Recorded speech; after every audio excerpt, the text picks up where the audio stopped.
Carriker Chronicles, the People Show. Check the Pulse of Husker Nation, brought to you by X Cancer. Check them out at xcancer.com. We are finally back in the Carriker Chronicles studios. Things are looking a little bit different. We're trying a few things here. Not sure how they're going to pan out, so bear with us throughout this process. But I love doing the show. I'm happy to be back in the Carriker Chronicles studios. All right. If you've been following me on social media, Facebook, Twitter, you know I've been tweeting a lot about the Bengals. I am 100% a bandwagon fan at this point, and it's 100% because of my former Husker teammate and a good friend of mine, Zach Taylor, their head coach. Now, I probably watched the Bengals more this year than I have in the previous 36 years of my life combined for reasons I just mentioned. But what's been cool about watching what they've done in the playoffs, because if you didn't know, 2 years ago, they were the worst team in the league. They had the number one pick. They won 2 games. In January of this year alone, they've won 3 games. So how do you make such a drastic improvement? How do you get drastically so much better? It starts with coaching. The Jimmies and the Joes, the guys on the field, win the game. But part of coaching and the adjustments, but part of that is identifying talent. Because there's how many can't-miss prospects have there been in history? And I'm going to equate this to why this should excite Husker fans. I'm going to equate this to the transfer portal, the pluses and minuses of it as well. Okay? And identifying talent and then player acquisition, whether it's recruiting them out of high school, whether it's getting them to come to you from the transfer portal in college, whether it's drafting them in the NFL, trading for them, signing them as free agents. Those are moves a coach has to make, but at the end of the day, players make the plays. And here's the point I'm getting at. I'm going to talk about the pluses and minuses of the transfer portal, and I'm going to talk about how this connects to Nebraska football. Because the players that Zach Taylor identified and brought in, Joe Burrow, Jamar Chase, T. Higgins out of Clemson, another good wide receiver that he brought up when I chatted with him, have made a huge difference. Because when I asked him, hey, what's the biggest key to your turnaround of an NFL franchise that hasn't won an NFL game, a playoff game in 31 years? And he said, having a core group of players. That core group of players. Players are always going to come and go, on the outside. You need that core group of players. So identifying and bringing in that core group of players. Scott Frost has done a great job of bringing in a lot of talent from the transfer portal. Okay, a potential new core group of veteran players who can make an immediate impact with the guys we already have on this team. Now, the transfer portal itself, this is a show I asked the fans if you wanted. You asked for it, so here it is. I don't want to spend too much time on the pluses and minuses of the transfer portal. I am going to talk about why it should excite Husker fans, because Taylor will tell you, bringing in those players, those core players, made the difference for the Bengals. The players that Frost has brought in could potentially, or not potentially, one way or the other, make a huge difference, immediate impact for Nebraska football going forward. The transfer portal itself has pluses, it has minuses. The pluses are this. Like when I played, and not even that far back, just a few years ago, if you were a player, like let's say an option quarterback, and I committed to an option offense, and that coach leaves, gets an NFL job, goes to another college, there's no repercussions for him, or if he gets fired, or whatever the case may be, he's not here, another coach comes in, all of a sudden they bring in a passing offense, a pro-style offense. Well, that doesn't fit me. So my only choice is really to transfer, due to no fault of my own. But due to the previous rules, I had to sit out a year no matter what. Now, what if I'm an upperclassman? That creates real problems. Okay, coaches also had no reason, and I've seen coaches be real jerks to players who they were real nice to in recruiting. They come in, maybe they're struggling a little bit, all of a sudden, well, you're not important to me, so I'm not going to treat you.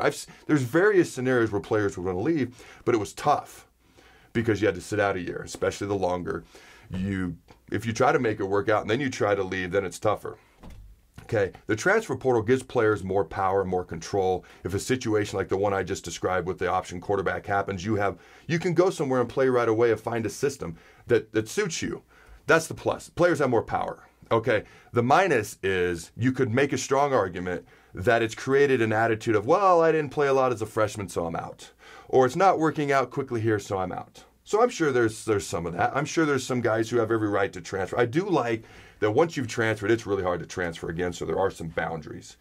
So there's over 1,000 players in the transfer portal. Less than 20% of them, statistically speaking, will find a new home. So they just kind of go to football purgatory, so to speak. So it doesn't always work out. The grass ain't always greener. The grass is greener where you water it, in my opinion, but it depends on the circumstances as well. So the pluses are players have more power. The minuses are, I guarantee there's situations where players just come and go because they don't want to earn it where they're at. I'm not saying that's the majority of players, but I absolutely will say that I guarantee there are scenarios like that. For Nebraska, the transfer portal, I think, gives Nebraska fans legit reason for hope. And it's the same hope that it gave Zach Taylor when he drafted Joe Burrow, Jamar Chase, when he brought in some of the free agents and some of the core players, because you look at some of the guys Scott Frost has brought in. Okay, you look at our high school class really quick, 50th in the country as it's currently ranked. The lowest ranked class Nebraska's had in a long time, if not ever. Again, I will always say to this day, okay, I will always say, I don't care who you are when you walk through the door. It's what you do once you're in the building. I will readily recognize that Alabama and Georgia win the recruiting rankings almost every year, although A&M's got the #1 recruiting class right now, depending on which recruiting ranking service you look at. And a lot of it's due to great coaching and talent, okay? Alabama and Georgia alone had more 5 stars than the entire Big 12 or Pac-12 conferences combined. So I recognize there's talent involved, but I will also recognize the Big Ten West is almost every year won by a team that doesn't have the most talent, because the team that wins the recruiting battle in the Big Ten West almost every year is Nebraska. Yet look what's happened to us. So there is development and there are other things that have to happen, okay? So I recognize all of that, okay? You look at our transfer portal class, the way it's ranked right now, all right? We are currently the 8th ranked transfer portal class in the country. We have 12 commits at the moment. You just look at some of the guys that we brought in. Some of the guys are more proven. They've all shown talent and ability. We have 2 quarterbacks, as you know. Okay? We got Casey Thompson from Texas, Chubba Purdy from Florida State. Don't sleep on a guy like Heinrich Harburg. I still like a guy like Logan Smothers. I don't know that his skill set fits Whipple's offense, but we don't know exactly what Whipple's offense is going to look like at Nebraska either. So I'm curious to see how that all plays out. #1 JUCO running back in the country. He was the NJCAA Player of the Year. I mean, Trey Palmer out of LSU, who was the #2 wide receiver in the country when he came out of high school. A legit elite speed, great returner. Okay.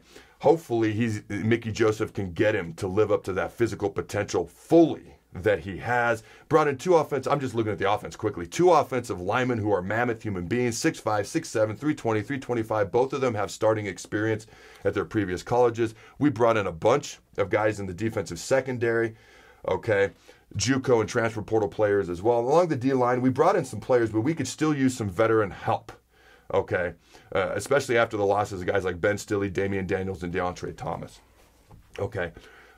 Those guys, and I just listed a whole bunch of players. In fact, how about this? If you want me to give you, because this show's about you guys at home, you fans at home, you ladies and gentlemen at home, help me out, because I love doing this show, and I want to do it for a long time. I want to do it till I'm 70 or 80. I'm only 37, ladies and gentlemen. Okay, so that seems like a long time, but that's how much I love doing this show. Help me out. Okay, if you want, it'll do 2 things. #1, it helps get the show out there, which I appreciate, because it's about, I don't call this a people's show for nothing. It's not some fake tagline. It's legit and real. Okay.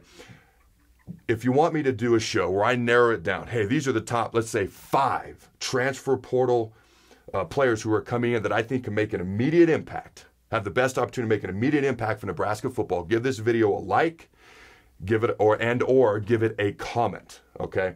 That'll let me know how interested you are in that potential show, okay? The offensive line show that I've been talking about for a while, right?